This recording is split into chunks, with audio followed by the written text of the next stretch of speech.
ሰላም ጤና ይስጥልን ተመልካቾቻችን እንደምን ሰነበታችሁ እንደምን አረፈዳችሁ ዘውትር ቅዳሜ ከቀኑ 5 ሰዓት እስከ 6 ሰዓት በቀጥታ የሚተላለፍላችሁ እንዲሁም ሰኞ ከሰዓት ከ11 ሰዓት እስከ 12 ሰዓት እና ረቡዕ ምሽት ከ4 ሰዓት እስከ 5 ሰዓት በድጋሚ የሚቀርበው የንቃተ ህግ ፕሮግራማችን ማለትም ምክረ ህግ ፕሮግራማችን ከአሁኑ ሰዓት ጀምሮ መተላለፍ ይጀምራል። በዛሬው የምክረ ህግ ፕሮግራም ለእናንተ ብታውቁት ትጠቀማላችሁ ብለን ይዘነው የቀረብነው የህግ መወያያ አርዕስት የመኖሪያ መስሪያ ቦታ ማደራጃ መመሪያ ቁጥር 57/2013 ማለትም በአማራ ክልል ተፈጻሚነት ያለውና የተገበረ የሚገኘውን መመሪያ በተመለከተ ከዚሁ ከስቱዲዮ ማብራሪያ የሚሰጡልን ጠበቃና የህግ አማካሪ እንዲሁም የምክረ ህግ አዘጋጅ የሆኑት አደረው አዲሱ አብረውን ይቆያሉ። እናንተም እስከ ፕሮግራሙ ፍጻሜ አብራችሁ እንድትቆዩ እየጋበዝን እናንተም በዚህ ጉዳይ ላይ የሚኖራችሁ አስተያየት እንግዲህ ከደቂቃዎች በኋላ በስክሪኑ ላይ የሚቀመጠውን ስልክ እየደወላችሁ ብታቀርቡልን ምላሽ የምንሰጥ ይሆናል። ሙሉ ፕሮግራሙን እስከ 6 ሰዓት እንድትከታተሉ እየጋበዝን ከአፍታ ቆይታ በኋላ ወደ ውይይታችን የምንመለስ ይሆናል። አብራችሁን ቆዩ።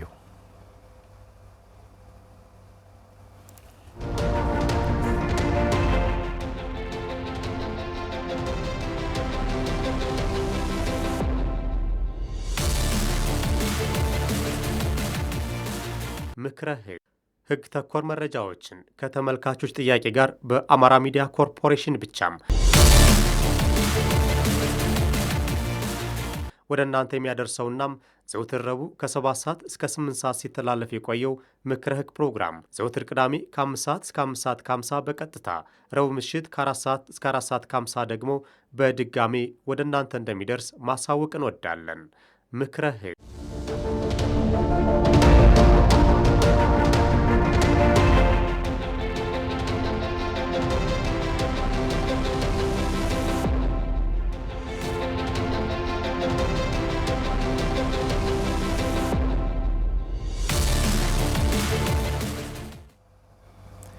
ወደ ውይይታችን ተመልሰናል። ተመልካቾቻችን ጠበቃና የህግ አማካሪ አደረው አዲሱ የምክረ ህግም እንግዲህ አዘጋጅና አቅራቢ ዛሬ በእንግድነት ቢቀመጡም ያው ዛሬ በጋራ የምናቀርበው የዚህ የመኖሪያ ቤት ስራ አካባቢ ልማት ህብረት ስራ ማህበር አደረጃጀት መመሪያ ቁጥር 57/2013 ካለው ወቅታዊነት አንጻር መመሪያውን በተወሰነ መንገድ ለማየት ሙሉ የመመሪያውን ይዘት በዚህ ፕሮግራም መዳሰስ ባንችልም ቢያንስ አወዛጋቢ ናቸው በሚባሉት ጉዳዮች ላይ እሱን ለማቅረብ እዚህ ስቱዲዮ ስለተገኙ ባዘጋጁ ፍሳ ማስታወቂያና ብራንዲንግ ስራ እንዲሁም በአማራ ሚዲያ ኮርፖሬሽን ስም ምስጋናችን ላቅ ያለ ነው።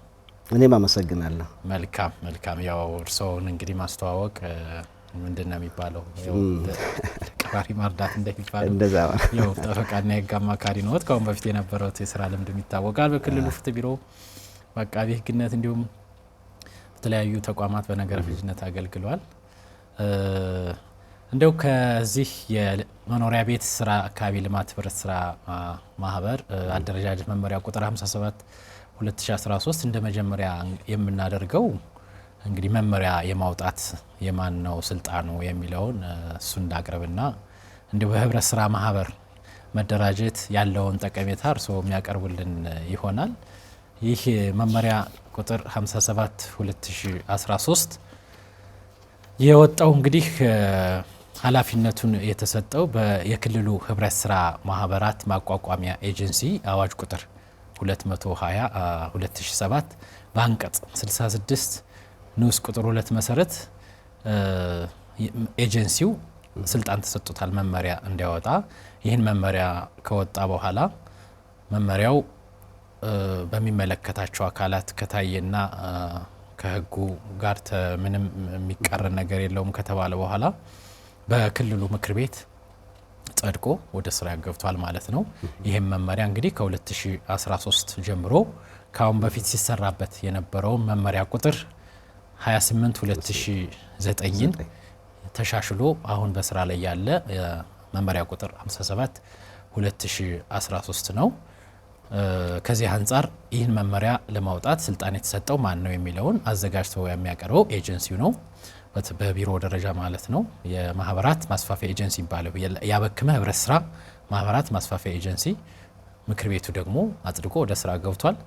ተፈጻሚነቱም አሁን ወደ ስራ እንግዲህ ከገባ ከ2013 ጀምሮ አሁን ያለንበት ጊዜ 2018 ለ5 ዓመት ወደ 5 ዓመት የህብረት ስራ ማህበር የቤት መስሪያ ቦታ ለማግኘት የሚደራጁ ግለሰቦች በዚህ መመሪያ መሰረት ተገዢ እንደሚሆኑ እንዲሁም የከተማ አስተዳደሮች ለቤት መስሪያ ቦታ ፈላጊዎች ማስታወቂያ በሚያወጡበት ጊዜ መስፈርቶቹ በዚህ መመሪያ መሰረት ሊሆን እንደሚገባ ከዚህ መመሪያ የበለጠ ተጠቃሚ ማድረግ አይከለክልም። እሱን ወደ ኋላ የምናየው ነው የሚሆነው። ነገር ግን እስኪ እንደው የህብረት ስራ ማህበር በህብረት ስራ ማህበር መደራጀት የሚለው ያለው ጠቀሜታ ምንድነው የሚለውን ደግሞ እንደው ለርሶ ባቀረበ ጥያቄ ጥሩ ጥያቄ ነው። በተለይ ዜጎች የመኖሪያ ቦታ ለማግኘት በተበታተነ መልኩ በጣም አስቸጋሪ ነው። ምክንያቱም እያንዳንዱ ሰው እያመለከተ መንግስትም ቦታ ለመስጠት ለእያንዳንዱ ሰው በጣም አስቸጋሪ ስለሆነ የህብረት ስራ ማህበራት የሚባሉ አሉ። የተለያዩ ህብረት ስራ ማህበራት አሉ። የገበሬዎች ህብረት ስራ ማህበር አለ፣ የገንዘብ ቁጠባ ህብረት ስራ ማህበር አለ፣ የቤቶች ህብረት ስራ ማህበር አለ፣ የእደ ጥበብ ህብረት ስራ ማህበር አለ። በርካታ ህብረት ስራ ማህበሮች አሉ። እነዚህን እንግዲህ ህጋዊ ሰውነት የሚሰጥ የሚያደራጅ እንዲሁም ደግሞ ኢንስፔክት የሚያደርግ ብዙ ነገሮችን የሚከውን በክልልና በፌዴራል ደረጃ የህብረት ስራ ማህበራት ኤጀንሲ ይባል ነበር ድሮ። አሁን ግን ባለስልጣን ሆኗል ማለት ኮሚሽን ሆኗል።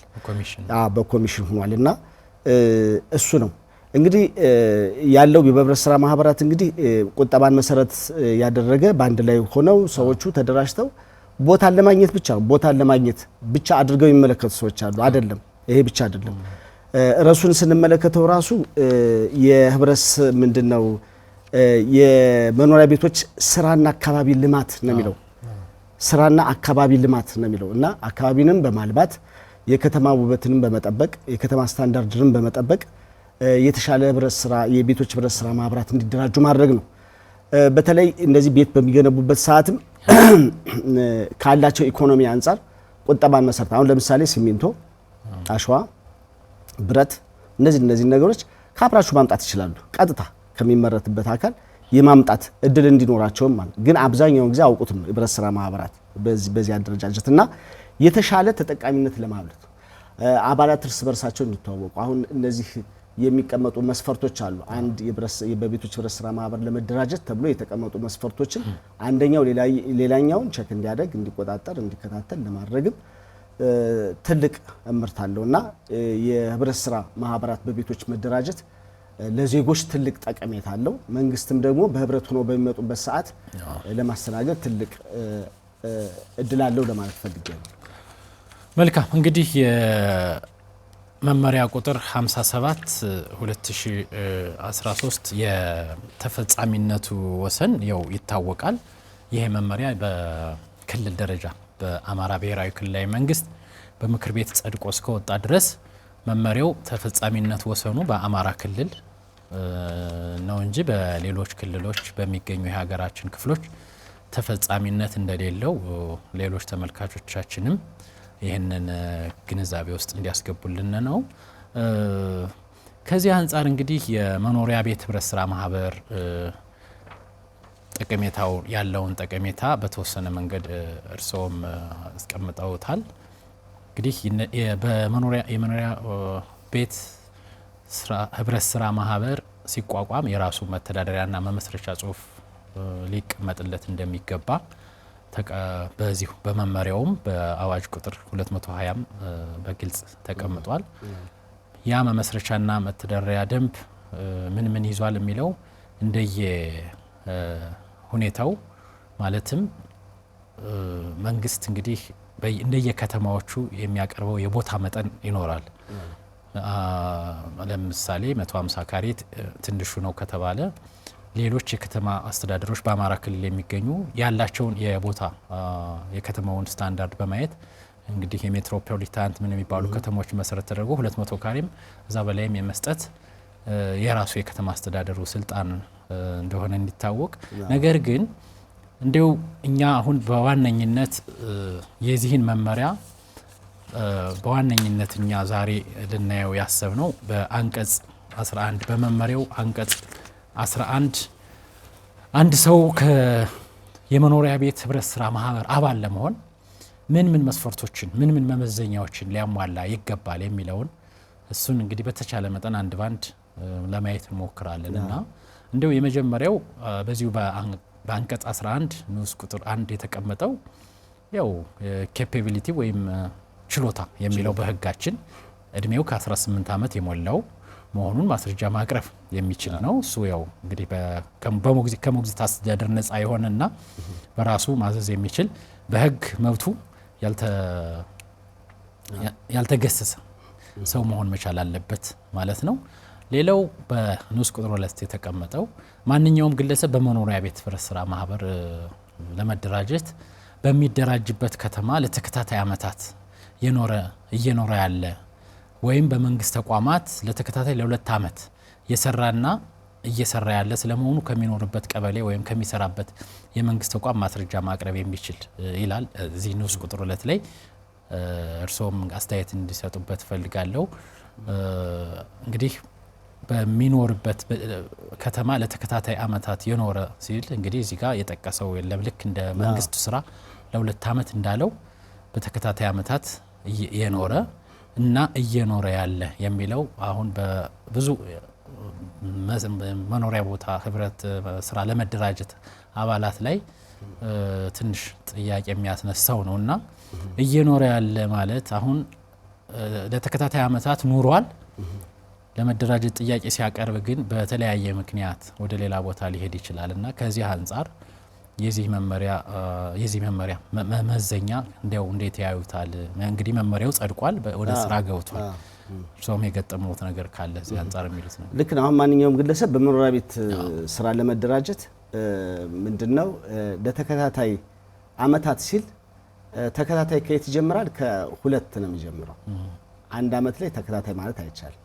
ሁለት ሲሆን አንድ ሁለት ሲል ተከታታይ ይባላል እና ከዛ በላይ ነው መሆን ያለበት። ስለዚህ ያው 2 ዓመትን ለማለት ፈልጎ ነው ብዬ ነው የምገምተው። እዚህ ተከታታይ ዓመታት እየኖረ ያለ ነው የሚለው እና እነዚህ ነገሮች ማለት ግን በተለይ አንዳንዴ ተከታታይ መኖር ማለት ነው ወደሚለው ስንል ወደ ፍትሐ ብሔር ህጉ መደበኛ መኖሪያ ቦታ፣ መደበኛ የስራ ቦታ ምናምን የሚባሉ አሉ። ወደ እነዛ ትርጉሞች ይወስደናል። ስራ ቦታ እዚህ ይሆናል፣ መኖሪያ ቦታ ሌላ ቦታ ይሆናል። መኖሪያ ቦታ እዚህ ሆነና ስራ ቦታ ደግሞ ሌላ ቦታ ይቀላቀላል እና ይሄንን ላተረጓጉም ወይም ደግሞ ይሄንን መዛኛ አካል ግራ ሊገባው የሚችልበት አጋጣሚ ይኖራል። ግን የስራ ቦታና መኖሪያ ቦታ እነዚህ ነገሮች ተለይተው ሊቀመጡ ይገባ ነበር ብዬ አስባለሁ። ንዑስ ቁጥር 3 ላይ አለ የተወሰነ ግን የመንግስት ተቋማት ተከታታይ ለ2 ዓመት እየሰራና እየሰራ ያለ ስለመሆኑ የሚኖርበት ቀበሌ ወይም ከሚሰራበት የመንግስት ተቋም ማስረጃ ማቅረብ የሚችል ነው። ይሄ የመንግስት ተቋማት ላይ ነው ያስቀመጠው። ስለዚህ የመንግስት ተቋም ለ2 ዓመትና ዛ በላይ የሚለው ማስረጃዎቹ ወይም ደግሞ ከተቀጠረበት ጊዜ ጀምሮ ያለውን ነገር ለማሳየት ያስቀምጣቸው ነገሮች ናቸው። እነዚህ መስፈርቶች ናቸው። 2 ዓመት አንድ ሰው ነዋሪ ነው ቦታ ለማግኘት 2 ዓመት የመጀመሪያው መስፈርት ነው። እንግዲህ 2 ዓመት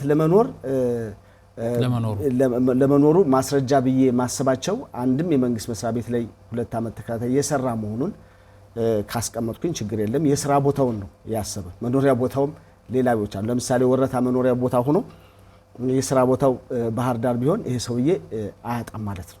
በዚህ አይነት ማለት ነው አያጣም ማለት ነው። ምክንያቱም ከሚኖርበት መስሪያ ቤት ለ2 ዓመት ያክል እየሰራና እዛ በላይ ከሆነ ማስረጃዎቹ በቂ ናቸው ማለት ነው እና እንደገና ደግሞ ከተከታታይ ዓመታት በከተማው ውስጥ ባይኖርም በንዑስ ቁጥር 3 ላይ ማለት ነው ባይኖርም ቋሚ መኖሪያው የከተማ ስራ ቦታ ክልል መሆኑን ማስረጃ ማቅረብ የሚችልና በሚሰራው በከተማው የስራ ክልል አሁን ለምሳሌ ምን አለ መሰለህ ባህር ዳር ዙሪያ የተቀጠረ አንድ የመንግስት ሰራተኛ ባህር ዳር ዙሪያ ወረዳ እኛ ባህር ዳር ምናምን የምንለው አሁን ያለንበት ባህር ዳር ከተማ ስለሆነ ነው። በክልሉ ከተሞች ደሴ ዙሪያ፣ ጎንደር ዙሪያ፣ ደብረ ብርሃን ዙሪያ እያልን አሉ።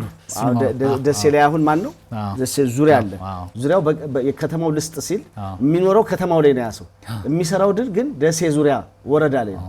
ስለዚህ አንተ ደሴ ዙሪያ ያመጣውን ማስረጃ አልቀበልህም የማለት እድል እንዳይኖር ነው እነዚህ ነገሮች የተቀመጡት። ስለዚህ እንዲህ አይነት ነገር በረጅም ጊዜ ትምህርት ወይም ደግሞ ለረጅም ጊዜ ሕክምና ምክንያት በከተማው ሊወጣ ይችላል። ግን ተመላሽ ለትምህርት ምን ሄደው ሁለቱም ደግሞ ለሕክምና ምን ሄደው እነዚህ ነገሮች በማስረጃ ከተረጋገጡ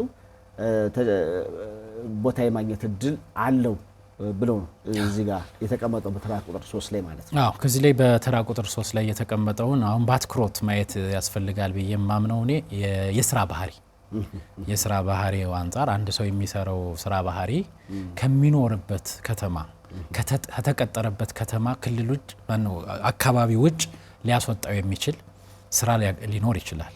እዚህ ላይ ምን ተቀምጧል? ለትምህርት ወደ ሌላ ቦታ መሄድ ይሄ አሳማኝ ነው። አንተ መኖሪያ ቦታን ለቀሃል ለትምህርት ይደሃል ወይም ለረጅም ጊዜ በሕክምና ምክንያት ወደ ሌላ ሀገር የሄደ ሰው ማስረጃ ማቅረብ ስለሚችል ተቀምጧል መደራጀት እንደሚችል። ነገር ግን ከስራው ባህሪ አንፃር መኖሪያ ቦታው እና ስራው ከሌላ ቦታ እንግዲህ ከዚህ ላይ ሊካተቱ የሚችሉት የፕሮጀክት ሰራተኞችን ማለት ነው። አባይ ግድብ ለምሳሌ ማለት የፕሮጀክት ሰራተኞች የልማት ድርጅት ሰራተኞች ይኖሩና ፕሮጀክት ሰራተኛ ስንል ኮንስትራክሽን ብቻ ላይሆን ይችላል ማለት ከተቀጠረበት ከተማ ወጦ ለሌላ ስራ ረጅም ጊዜ ሊኖር የሚችል ሰው ማለት ነው። ስለዚህ ከዛ ከተማ ላይ አንተ በተከታታይ ስላልኖርክ ልትደራጅ አትችልም ተብሎ እንደማይከለከል ነው የስራ ባህሪውን ግምት ውስጥ በማስገባት የፕሮጀክት ሰራተኞችም የዚህ የመኖሪያ ቤት ህብረት ስራ ማህበር ለመደራጀት በአባልነት ለመደራጀት መብት እንዳላቸው የሚጠቁም ነው ንዑስ ቁጥር 3 ላይ። ከዚህ ላይ የምትጨምረው እንግዲህ አንተ ልበላ አንተ እየተቀላቀለ የምትጨምረው ነገር እንዳለ ሆኖ በግልጽ በንዑስ ቁጥር 4 ያው ለሀገር መከላከያ ሰራዊት የፌዴራል ፖሊስ የአድማ ብተና ልዩ ኃይል የጸረ ሽብር ፖሊስ አባላት ከስራቸው ባህሪ አኳያ እንግዲህ እነሱ ያው ከሚኖሩበት ቋሚ የመኖሪያ ቦታቸው ከስራቸው አኳያ ቤተሰቦቻቸው የሚኖሩበት ወረዳ ላይ ወይም ዞን ከተማ ሰራዊት ቢያንስ ለ2 አመታት ያገለገሉና ያገለገሉ ያሉ መሆናቸው ማስረጃ ማቅረብ የሚችሉ ቤተሰቦቻቸው በሚኖሩበት ከተማ የመደራጀት መብት እንዳላቸው ይጠቁማል ማለት ነው። ያው ያገለገለ ያለ ለ2 አመት ያገለገለና ያገለገለ ያለ መሆኑን ማስረጃ አቅርቦ በሚኖርበት ከተማ አስተዳደር ሊደራጅ እንደሚችል ያስቀምጣል። ይሄ ግልጽ ነው። ሌላው በንዑስ ቁጥር 5 የተቀመጠው በቀላሉ በማህበር እንቅስቃሴ መሳተፍ የሚችል ነው። ቅድም ስንለው የነበረው ያንዳንዱ ማህበር የህብረት ስራ ማህበር መተዳደሪያ ደንብና መመስረቻ ጽሁፍ ይኖረዋል። በዚህ መተዳደሪያና መመስረቻ ጽሁፍ በቀላሉ በማህበሩ እንቅስቃሴ የሚሰጠውን ተግባር መከወን የሚችል ማለት ግዴታም ነው። በዛ ህብረት ስራ ማህበር አንተ እንደዚሁን አገልግል አንተ ሂሳብ ማን ነው ገንዘብ ያዥሁን አንተ እንደዚህ የሚሰጠውን በመመስረቻ ጽሁፍና መተዳደሪያ ደንቡ መሰረት የሚሰጠውን ስራ መከወን የሚችል ነው። ንዑስ ቁጥር 6 አብዛኛው እዚህ ጋር በቀላሉ በማህበሩ መሳተፍ የሚችል የሚለው እኔ ቀደም ሲል በህብረት ስራ ማህበራት ኤጀንሲ ህግ ባለሙያ ሆኜ አገልግያለሁና ምናልባት ለዚህ ፕሮግራም ተገቢ የሆነ ሰው ነው ይዘን የቀረው ነው አገልግያለሁና ምን አለ መሰለህ የህብረት ስራ ማህበራት ባህሪ ተሳትፎ በቃ ዋና ባህሪው መሳተፍ አለብህ። በውክልና መሳተፍ እንዲህ አይነት ነገሮች እናያለን። አንዳንድ ጊዜ ግን ተሳትፎን ይጠይቃል። ለዚህ ነው እዚህ አካባቢ መኖር አለብህ እንዲህ ነው መኖር አለብህ ምናምን እያለ የሚያስቀምጣቸው ለዛ ነው። ይሄ በዚህ በቤቶች ህብረት ስራ ማህበር ማደረጃ ብቻ ሳይሆን በሌሎች ህብረት ስራ ማህበራትን ባህሪ ተሳትፎን ይጠይቃልና ለዛ ነው በቀላሉ በማህበሩ እንቅስቃሴ መሳተፍ የሚችል ይላል። ስትሳተፍ ነው አንደኛውን ለይተህ የምታውቀው ማለት ነው። ለምሳሌ የማይታወቅ ሰው ሊመጣ ይችላል፣ ሊደራጅ ይችላል። ሌሎች ካልተሳተፍ እነዚህ ነገሮች ለመለየት በጣም ከባድ ስለሆነ ነው ቁጥር 5 እንደው ለማግለጽ የተፈለገው። እንግዲህ ከዚህ ጋር አብሮ ተያይዞ መጠቀስ ያለበት ጠበቃ ደረው በህብረት ስራ ማህበር የሚደራጁ አባላት የአንድ ቢሮ ሰራተኞችና የአንድ አካባቢ ሰዎች ቢሆኑ ተመራጭነት አለው የሚባለው እዚህ ላይ ነው። እርስ በርስ የመተዋወቅ አንዱን የሚሰጠውን ማለት መተማመንንም ነገ የሚጠራቀሙ ገንዘቦች የዛ ማህበር ሸክ ፈራሚ 2-3 ሰው ገንዘቡ የሚንቀሳቀስ በእነሱ ሊሆን ይችላል። እምነትን ይጠይቃል። በአንድ አካባቢ መኖራቸው ደግሞ ግልጸኝነትና ታማኝነትን እንደተባለው ለዛ ነው አሁን በአንድ ቢሮ በአንድ ተቋም የሚሰሩ ሰራተኞች እንግዲህ ከአንድ ቢሮ ውለው እንግዲህ ደግሞ ቤት ሰርተው ደግሞ አንድ ቢሮ አንድ ሰፈር ደው ማደራቸው ነው እንግዲህ እንደውም ቦንዴጁን ይጨምረው አለ ከዛ አንፃር ነው መተማመናቸውን ለማስፋት በማህበሩ እንቅስቃሴም አንዱን ለማስገደድ አንተ እንደዚህ ተሳተፍ ለማለት ቢተዋወቁ የተሻለ ነው ተብሎ ስለሚታመን ማለት ነው። ንዑስ ቁጥር 6 እንግዲህ በጣም በርካታ ቅሬታ ያለበት ድንጋጌ በራሱ ወይም በባለቤቱ ስም የተመዘገበ የመኖሪያ ቤት የሌለው ወይም ቦታ ደርሶት ለሶስተኛ ወገን ያስተላለፈ አለመሆኑን ከህጋዊ ተቋም ማስረጃ ማቅረብ የሚችል ነው የሚለው ማን ነው? ይሄንን አሁን ካለው የኛ መረጃ አንፃር ለምሳሌ አደራው አዲሱ ብዬ እኔ ከሚመለከተው አካል ላይ እንትን ስል ባህር ዳር በስምህ የምትኖርበት ቦታ በስምህ ቦታ እንዳለ ምናልባት ሊታወቅ ይችላል። ነገር ግን በሌሎች ቦታ ላይ ቦታ መኖር አለመኖሩ ማን ነው ሊያረጋግጥ የሚችለው? ከዚህ አንፃር የዚህንም እንደው የምትጨምረው ነገር ካለ በራሱ በባለቤቱ ስም የተመዘገበ የመኖሪያ ቤት የሌለው ወይም ደግሞ ቦታ ደርሶ ለሶስተኛ ወገን ያስተላለፈ አለመሆኑን ከህጋዊ ተቋም ማስረጃ የሚያቀርብ ነው። ለምሳሌ ቤት አለመኖሬ በስሜ ማስረጃ ይሰጠኝ ብሎ ለሚመለከተው አካል አቤቱታ ያቀርባል። አቤቱታ በሚያቀርብበት ሰዓት ያን አቤቱታ መስጠት የሚችል ፈጣን መኖር አለበት። ምክንያቱም ይሄ እየመራው ያለ ነው። ይሄ ሰው ማን ነው ይሄንን እንግዲህ የሚሰጠው የሚለው እንግዲህ አሁን ካለው ማስረጃ አሰጣጥ ስነስርዓት አንፃር በቤቶች ምንድነው የቤቶች ኮንስትራክሽን መምሪያ የሚባል አለ በከተማ አስተዳደር ውስጥ እዛ ዳታ በስሜ ቦታ አለመኖሩን ተረጋግጦ ይሰጠኝ ይላል። ከዛ ዳታ ላይ ያዩና ያን ወረቀት ይሰጡሃል የለበትም ምናምን ብሎ ያንን ለማህበር ለመደራጀት አንዱ መስፈርት ነው።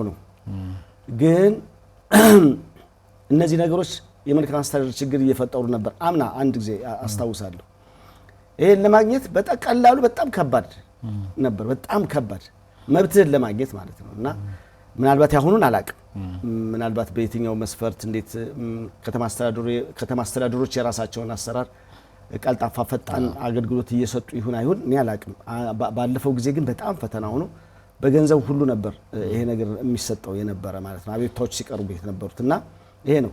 እና ደግሞ በጣም የሚገርም በራሱ ወይም በባለቤቱ ስም ፍስሐ ባንተ ወይም በባለቤቱ ስም የለክ ሆኖ ገጠመኝ ሆኖ የእናት አባት ግን ስም ተመሳሳይ ከሆነ ቤት ውርስ ልታገኝ ትችላለህ። በውርስ አንዷን ቤት 100 ካሬ ለ8 ልታገኙ ትችላላችሁ የወላጆቻችሁ ያው በውርስ ንብረት በውርስ ለ8 ታገኝ። ነገር ግን አንዳንዴ ሰርች ሲደረግ ስምህ ይገኛል። ስለዚህ በስሙ ቤት አለ ብሎ ነው የሚሰጥ። እንዲህ አይነት ነገሮች በጣም ፈተና ውስጥ ያስገባሉና ስለዚህ እዚሁ ላይ ግን ያው በውርስ ወይም በስጦታ የተገኘ የተጋቢዎች ንብረት ያንደኛው ተጋቢ የግል ንብረት ሆኖ እንደሚቀጥል ይታወቃል አይደል? ስለዚህ የቤተሰብ ሕጉን ያው መጥቀስም ስላለብን ማለት ነው። ባል በውርስ ያገኘው ቤት ቢኖር የጋራ ሀብት አይደለም። ስለዚህ ሚስት ባልሽ መኖሪያ ቤት ስላለው ልትደራጅ አትችልም ልትባል አትችልም ነው። ከዚህ ላይ አትችልም። ምክንያቱም አስቀምጦታል በራሱ ወይም በባለቤቱ ስም የተመዘገበ ነው የሚለው ነው አይደለም። ከዚህ ላይ ግልጽም ስላልሆነ ነው። በራሱ ወይም በባለቤቱ ስም የተመዘገበ በምን አግባብ ነው የተመዘገበ? ቤቱ በምን አግባብ ነው የተመዘገበ? በውርስ እና በስጦታ ከሆነ የባል ወይም የሚስት በውርስ ወይም በስጦታ የተገኘው የግሉ ነው ይቀጥላል። ባል ወይም ሚስት ከወላጆቻቸው ቤት ስላገኙ ያንደኛው ወገን ማን ነው የመደራጀት መብት ሊነፈግ አይገባውም ነው። ከዚህ ላይ የተመዘገበ ስለሚል ነው። በደፈነው በባለቤት ስም የተመዘገበ ስለሚል በውርስ የተመዘገበው ከሆነ አንደኛው ወገን ሊያሳጣው አይችልም ነው። እንደውም ምን ምልህ እኮ አጣብ ልንገርህ አንተ ከዛ በላይም ደግሞ አንዷን ቤት በውርስ ነው ምልህ ለ4 እና ለ8 ቤተሰቦች ልጆቹ ነው ይወርሳሉ እነ ተብሎ ይወርሳሉ። ግን ሰርች ሲደረግ ሲፈለግ በአንተ ስም አለ ተብሎ ግን ከነማን ጋር ነው ያ ቤት የኖረበት ነው ሽጦት ነው ወይስ እንዴት ነው? ካልሸጥከው አትከፋፈሉም ያን ሀብት። ስለዚህ እንዲህ አይነት ነገሮችን ብቻ በስምህ ካለ ነው የሚለው። ምን አይነት ስም በምን መልኩ እንዴት ነው የሚለው ነገር ስለዚህ ይሄ እንግዲህ ለመደራጀት ጥያቄ ያቀረበው ሰው ሙግቱን ማቅረብ የሚችልበት የግድ መብቱን ማስጠበቅ አለበት በሚል ነው ልናልፈው የምንችለው። በዚያ ጋር አደራጁ ማካል እንደዚህ አይነት ነገሮችን አይፈታም ብዬ ላልገምት እችላለሁ። ይፈታል ብዬ ገምታለሁ። ግን በቃ ከለለ የለህም ብሎ ያስቀምጣልና ቁጭ ነው ያደረገው በራሱ ወይም በባለቤቱ። ምናልባት በዝርዝር ስንመጣ የሆነ ነገር ሊመጣ ካልቻለ በቀር ይሄ በራሱ ወይም በባለቤቱ ስም ከተገኘ ነው የሚለው። እንግዲህ በቤተሰብ ሕጉን አይተዋል። በውርስ የተገኘ ሀብት ለአንደኛው ባል ወይም ለአንደኛው ሚስት የጋራ ሀብት ሆኖ ላይቆጠር ይችላል። ነገ የቤተሰብ ማን ነው የጋብቻ ውላቸውን በፍርድ ቤት ግን የሚመስለኝ ግን ካለው ለሌለው አስቀድማለሁ ያለ ይመስላል። ምን ትላለህ? እንግዲህ አሁን ቦታና ቤት ካለው ለሌለው ላስቀድም የሚል መሰል ዞሮ አሁን በራሱ በጣው ላይ ማን ነው መብቱ እስከሆነ ድረስ ከወላጆች አግኝታል ተብሎ ሊከለከል አይገባም ነው የኔ አቋም።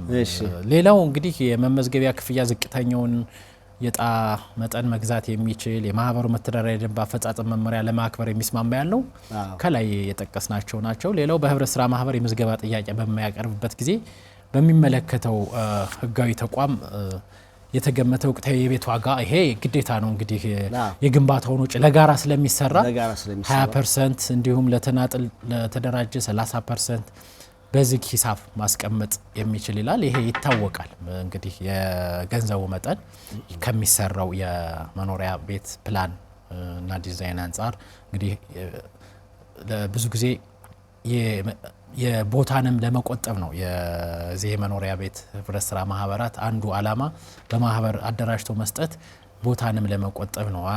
አንድ ግድግዳን ለሁለት በመጠቀም ወጪንም ለመጋራት በሚል ነው። እንደዚህ አንድ ግድግዳ ለሁለት በተጠቀሙ ቁጥር ቦታቸውንም በአግባቡ ተጠቅመዋል ተብሎ ስለሚታሰብ ከዛ አንፃር እንግዲህ በዚህ አካውንት የሚቀመጠው ፕላኑን መሰረት ያደረገ ነው ማለት ነው።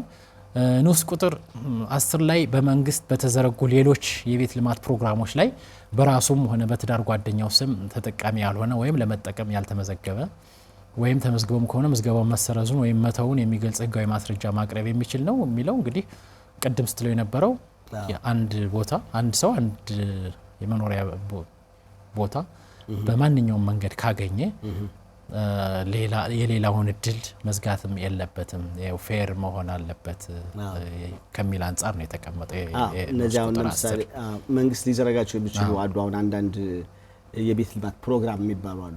በእነዛ ፕሮግራሞች ላይ ያልተመዘገበ ተመዝግቦ ከተገኘም ደግሞ የተሰረዘ መሆኑን ማስረጃ ማቅረብ የሚችል ነው። አሁን እነዚህም ፕሮግራሞች ካለ ድርብ ተጠቃሚ እንዳይሆን ለማለት አስቦ ነው ተራ ቁጥር 10 ላይ ንዑስ ቁጥር 10 ላይ ያስቀመጠው ይመስለኝ። ተመልካቾቻችን እየተከታተላችሁት የምትገኙት ዛሬ በዚሁ በምክረ ህግ የመኖሪያ ቤት መስሪያ ቦታ አደረጃጀት መመሪያ ቁጥር 57 2013 በአማራ ብሔራዊ ክልላዊ መንግስት ተፈጻሚነት ያለውን በተመለከተ መመሪያው ምን ይላል? አንድ ሰው የመኖሪያ መስሪያ ቦታ ማህበር ለመደራጀት አባል ለመሆን ምን መመዘኛዎችን ማሟላት አለበት የሚሉትን እዚሁ ከስቱዲዮ ከጠበቃና የህግ አማካሪ አደራው አዲሱ ጋር እያቀረብንላችሁ እንገኛለን። እስከ ፕሮግራማችን ፍጻሜ አብራችሁን እንድትቆዩ እየጋበዝን ከአፍታ ቆይታ በኋላ ወደ ውይይታችን እንመለሳለን። አብራችሁን ቆዩ።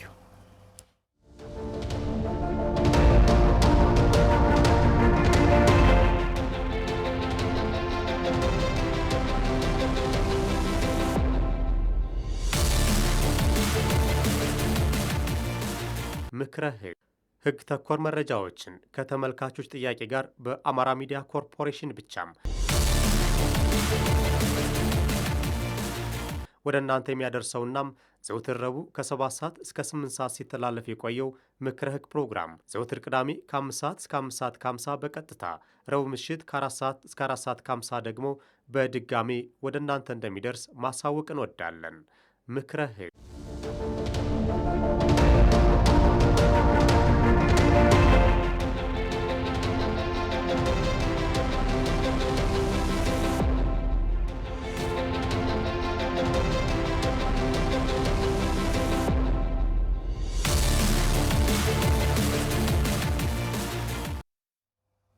ወደ ውይይታችን ተመልሰናል። ተመልካቾቻችን ዛሬ በገጠመን የቴክኒክ ችግር ምክንያት ከእናንተ ጋር ስልክ መገናኘት አልቻልንም። በብዙ ተመልካቾች በዚህ ጉዳይ ላይ በዚህ መመሪያ ቁጥር 57 2013 የገጠማችሁን ለመደራጀት አደራጁ አካል ከልክሎናል፣ ምን ይሻለናል የሚል ጥያቄ እንዳላችሁ እንገነዘባለን። በአብዛኛው የእናንተ ጥያቄዎች ይሆናሉ የሚሉትን እዚሁ እንግዲህ ከጠበቃና የሕግ አማካሪ አደራው አዲሱ ጋር ያቀረብንላችሁ እንቆያለን። ሳምንት ከማህበራት ማደራጃ ማስፋፊያ ኤጀንሲው ወይም በጽህፈት ቤት ደረጃ እንግዶችን ጋብዘን እንግዲህ እናንተም የሚኖራችሁን ጥያቄ እኛ ዛሬ ያልሸፈናቸውን ጥያቄ የምታቀርቡ ይሆናል። ለዛሬው ግን እንግዲህ በቴክኒክ ችግር የገጠመንን ችግር በአዘጋጁ ፍስሐ ማስታወቂያና በአማራ ሚዲያ ኮርፖሬሽን ስም ይቅርታ እንጠይቃለን። ወደ ውይይታችን እንመለሳለን። መልካም እንግዲህ ሌሎቹን በወፍ በረር እንያቸውና ንዑስ ቁጥር 14 ላይ 14 ላይ ያለውን እንትን እንላለን። በ11 ላይ በሌላ ተመሳሳይ ማህበር አባል ያልሆነ ወይም ከማህበሩ ጋር የጥቅም ግጭት የሚፈጥር ተመሳሳይ ተግባር የማያከናውን ነው የሚለው። ያው አንድ ሰው በአንድ ማህበር አባል ነው መሆን ያለበት የሚለውን ነው። ሌላው በንዑስ ቁጥር 12 በህግ መብቱ ያልተገፈፈና የአእምሮ መታወክ የሌለበት የሚለው ንዑስ ቁጥር 1 ላይ ቅድም ከ18 ዓመት በላይ የሆነ የሚለውን ስንል ያው ኬፓቢሊቲ ችሎታ የሚለውን እንግዲህ መብቱ ያልተገፈፈ ሰው መሆን መቻል እንዳለበት ነው። ንዑስ ቁጥር 13 ላይ ገቢ የሚያስገኝ ቋሚ ስራ ወይንም ገቢ የሌላቸውና ህጋዊ የግብርና የአገልግሎት ከፋይነት ማስረጃ ማቅረብ የማይችሉ የህብረተሰብ ክፍሎችን በተመለከተ በቂ አቅም ያላቸው ስለመሆኑና እንደ ማህበር አባል በመቆጠር ቤት ለመገንባት የሚፈለግባቸውን ድርሻ በመክፈል በሚሰጣቸው ቦታ በከተማው ፕላን መሰረት ቤት ለመገንባት የሚችል ስለመሆኑ በከተማ አስተዳደሮች ወይም በየከተማ አስተዳደሩ ወይም በመሪ ማዘጋጃ ቤቶች ማዘጋጃ ቤቱ ስራ አስፈጻሚ እንዲሁም በንዑስና በታዳጊ ከተሞች በወረዳ አስተዳደር የተረጋገጠ ማስረጃ ማቅረብ የሚችሉ መሆኑን ነው የሚለው። እንግዲህ እያንዳንዱ የከተማ አስተዳደር የራሱን የቻለ ፕላን ይኖረዋል። ቤቶቹ የሚገነቡበትን ፕላን ይኖራል እና ከተማ አስተዳደሩ በሚያወጣው ፕላን መሰረት ግዴታ መግባት ያለበት መሆን አለበት ከአቅም አንጻር ማለት ነው። ምናልባት ከዚህ ላይ በታዳጊ ከተሞችና በንዑስ ማዘጋጃ ቤቶች ያለው የቤት ዲዛይንና በትልልቅ ከተሞች ያለው የቤት ዲዛይን እንደየከተሞቹ ሊለያይ እንደሚችል ተመልካቾችም ያውቁታል ማለት ነው። ማለት ለምሳሌ ባህር ዳር ላይ ያለ የከተማ አስተዳደሩ የሚያወጣው ፕላንና ሌሎች በወረዳ ከተሞች ላይ ያለው የተለያየ ስለሚሆን ማለት ነው። በዚሁ ልክ ፕላኑ በተለያየ ቁጥር ደግሞ የመስሪያ ገንዘቡም ቫሪዬሽን ልዩነት ስላለው ከዛ አንጻር አቅማቸውን በመጠነ መንገድ መገንባት የሚችሉ መሆኑን አቅማቸው ማስረጃ ማቅረብ አለባቸው ነው የሚለው ከሚኖሩበት አካባቢ። ሌላው እንግዲህ በንዑስ ቁጥር 14 አንተም አስተያየት የምትሰጥበት የምትጨምርበት ነው። ባለትዳሮች ከመጋባታቸው በፊት በአንደኛው ቤት ኑሯቸው ቤት የነበረው አካል ከሸጠ ወይም ለሶስተኛ ወገን ካስተላለፈ በኋላ ትዳር የመሰረተ ከሆነ በስሙ ቦታ የሌለው ወይም ያልሸጠ ለሶስተኛ ወገን ያላስተላለፈ አካል ከህጋዊ ተቋም ማስረጃ ሲያቀርብና ሌሎች የአባልነት መስፈርቶችን እስካሟላ ድረስ የመደራጀት መብት አለው ይላል። ከዚህ ላይ እንግዲህ ትዳርን በተመለከተ አንድ ሰው ድጋሚ ሲያገባ ወይም ጋብቻ ሲፈጽም ጋብቻ የሚፈጽመው ሰው ካሁን በፊት ትዳር ኑሮት የፈታ ከሆነ በስሙ የትዳር አጋሩ የፈታችው የትዳር አጋራቸው ቤት የሸጡ ያልሸጡ መሆኑን ሁሉ ማረጋገጥ አለባቸው ማለት ነው። ፍቅር ብቻ በቂ አይደለም። በጣም እዚህ ጋር ምን አለ መሰል ባለትዳሮች ከመገባታቸው በፊት ነው የሚለው። አንደኛው ቤት ኑሯቸው ቤት የነበረ አካል ከሸጠ ሶስተኛ ወገን ካስተላለፈ እንደገና ከዛ በኋላ ትዳር የመሰረተ እንደሆነ ሁለተኛ ማለት ነው የመሰረተ እንደሆነ በስሙ ቦታ የሌለው ወይም ያልሸጠ ለሶስተኛ ወገን ያላስተላለፈ አካል ከህጋዊ ተቋም ማስረጃ ማምጣት አለበት ነው። ለምሳሌ በምሳሌ ምነግርህ አንተ ቀደም ሲል ሌላ ሚስት ትዳር ኑሮህ አግብተህ ቤት ኑሮህ ባንዳችሁ አንተ ቤት ኑሮ ሸጥክ ባንዳችን አንድ ባል ወይ ሚስት ብቻ ሳይሆን ባንዳች የተባለ አንተ ራስህ አንተ ቤት ሸጥክ ሽጠ ለሌላ ሶስተኛ ወገን አስተላለፍክና ከቆይታ በኋላ ሌላ ሚስት አገባ። ሌላ ሚስት በመታገባበት ሰዓት እቺ ሚስት በማህበር ልትደራጅ ትችላለች። አንተ ትደራጅ አትደራጅ ሽጠህ ትበላ ሲፍትህን ታሪክ ላታቅ ትችላለች። ስለዚህ ባልሽ ካሁን ቀደም ቤት ሽጦ መሸጥ አለመሸጡን አረጋግጠሽ ማነው ወይም ሚስትህ በምሳሌ ባንተ ስለሰጠው ነው። ባለቤት እናትቀየበኝ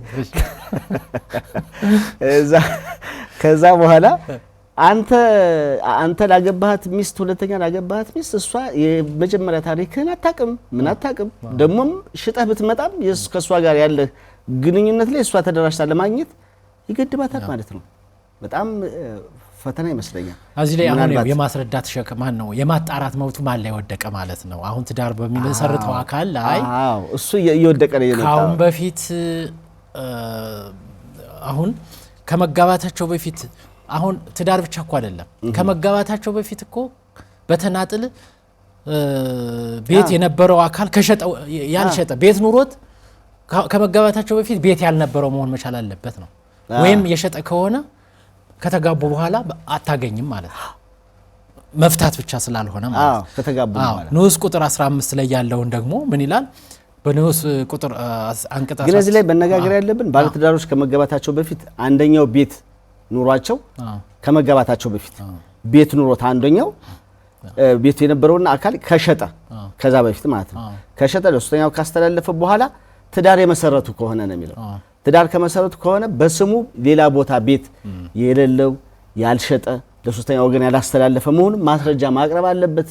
ስለዚህ አንተ ትዳር ልታገባ ስትል አንድ መስፈርት ታገባ ነው ማለት ነው። እስቲ ቆይ እስኪ ትላለህ ጠይቃለህ። አሁን ቀድም ቤት ሽጣል ኦራ የወደፊት ጻፈንታይ ቤት የለኝምና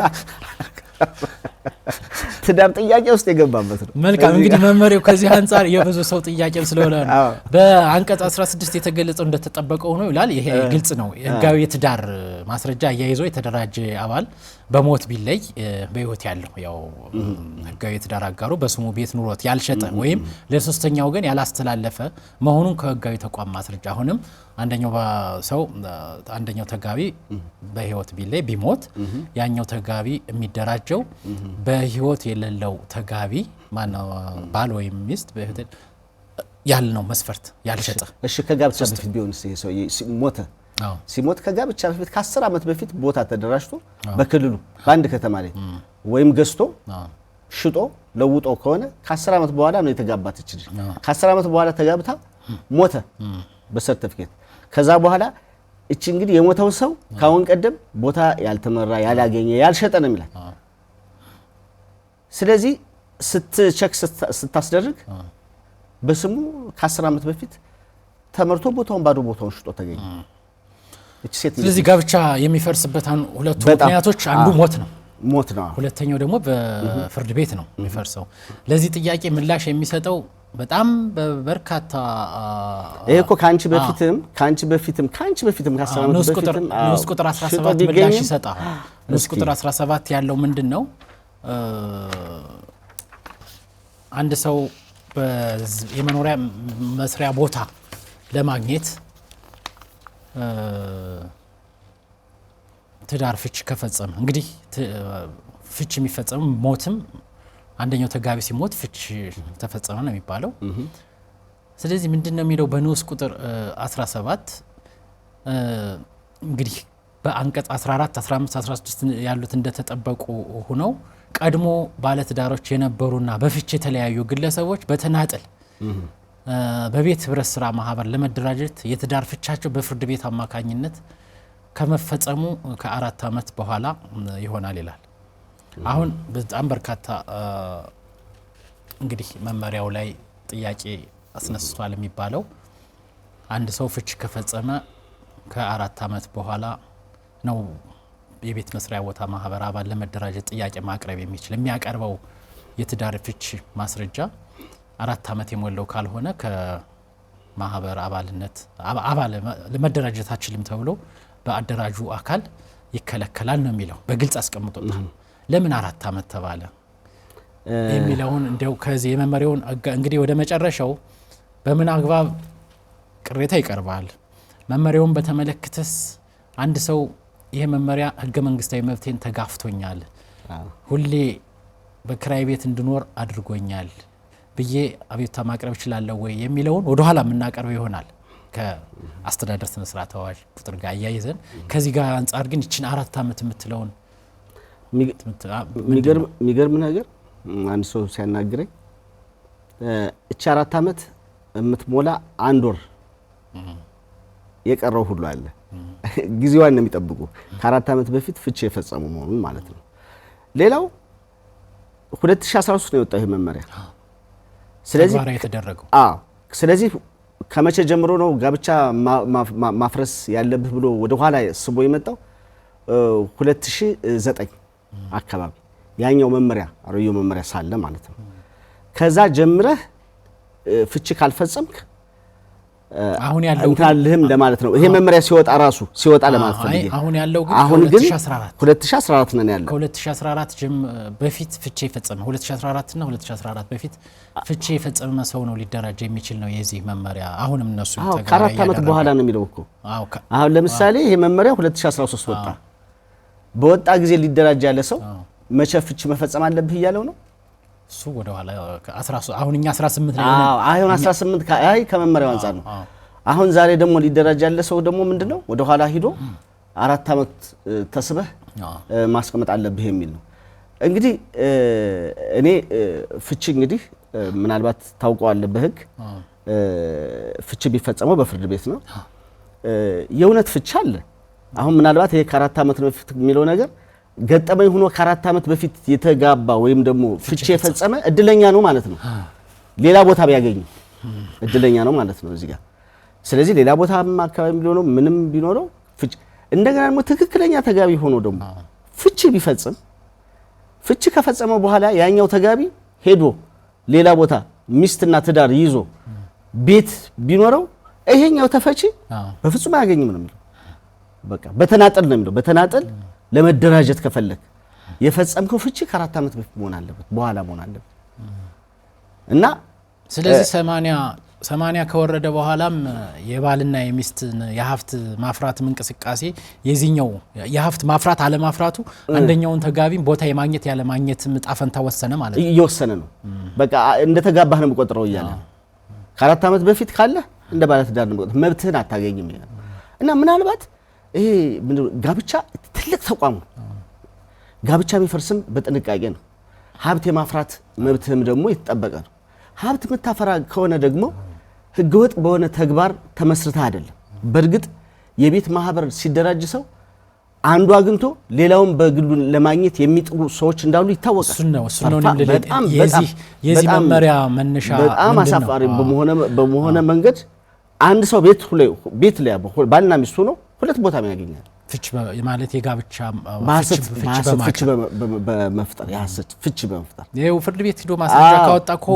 አሁን ፍርድ ቤቱ እውነተኛ ፍቺ ነው ብሎ ነው ማስረጃ የሚሰጠው ስለዚህ ያን ማስረጃ መሰረት በማድረግ ባል ካንድ ማህበር ይደራጃል ሚስት ካንድ ማህበር ትደራጃለች አሁን ካሁን በፊት ሲሰራ የነበረው አሁን ደግሞ የሌላውን ማህበረሰብ ደግሞ መብት አልደፈጠጠም ወይ ደፈጠጠቆ ነው እሱ ነው አሁን በህገ መንግስታዊ መብት ነው ይሄ በጣም አሁን ለምሳሌ አሁን አንተና ሁለት ሰዎች በትክክለኛ ፍቺ ፈጽመህ ሌላ ትዳር ለመያዝና ሌላ ተቋም ለመመስረት በጣም ከባድ ነው እና ምንድነው ይሄ ጋብቻ በጣም ምንድነው እንትን ይሄ ደግሞ ሌላው ደግሞ ምን አለ አንዱ መስፈርት መለኪያ ተደርጎ የሚታየው ልጅ መውለድ ራሱ ልጅ ወለድክ አይደል ከጋብቻ ውጭ ልጅ ትወልድ ትችላለህ ከጋብቻ ውጭ ልጅ ስትወልድ ምናልባት ከጋብቻ ውጭ የወለድከው ልጅ የልደት ሰርቲፊኬት ያስፈልገዋል አባቱ